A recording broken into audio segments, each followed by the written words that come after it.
Going to do number 8. We have a small gear, radius 3 centimeters, is turning with an angular velocity of 20 radians per second. So I'm going to draw a small gear, and it has a radius of 3 centimeters, and it's turning with an angular velocity of 20 radians per second. It drives a large gear that has a radius of 15 centimeters. So I'm going to put the large gear over here just to give myself some room. 15 centimeters. It's a little lopsided. So big R is 15, little r is 3. Now, what is angular velocity? Which variable? Because that's the angular velocity of the little gear, 20 angles per second. That means that this is omega. Now, part A says, what is the linear velocity of the teeth on the large gear? So, part A says V for the large gear. That's this one. So if you were to picture the teeth on this gear, engaging with the teeth on the other gear, I didn't draw them as gears.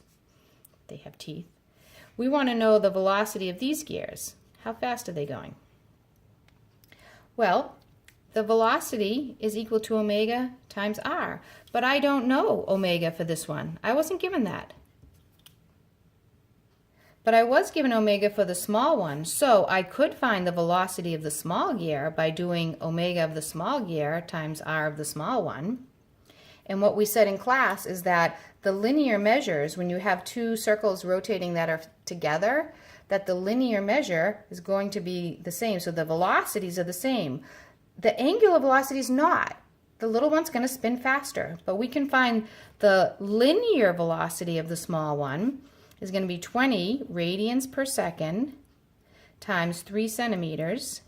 So the linear velocity of the small one is going to be 60 centimeters per second.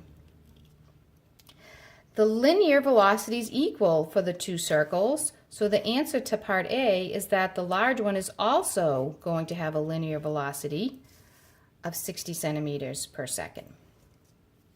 Now for part B, it says what is the angular velocity? So for part B, it says find the angular velocity on the large gear. Well, now we know the V and we know R, so we know that V equals omega times R.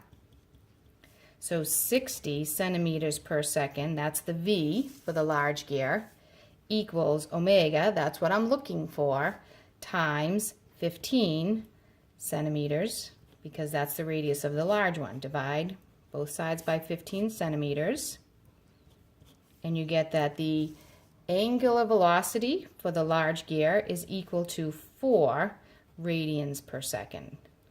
The centimeters cancels and you end up with nothing per second, which is radians.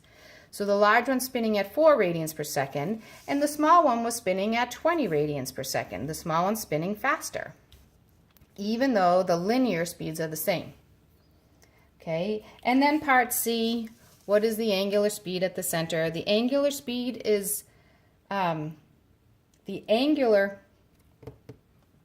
velocity of the large gear. Doesn't matter where on the large gear you go, the angular velocity is going to be the same on the large gear wherever you go, because the angular velocity, if you're on one circle and you stay on that circle, the angular velocity is the same no matter where you go on that circle.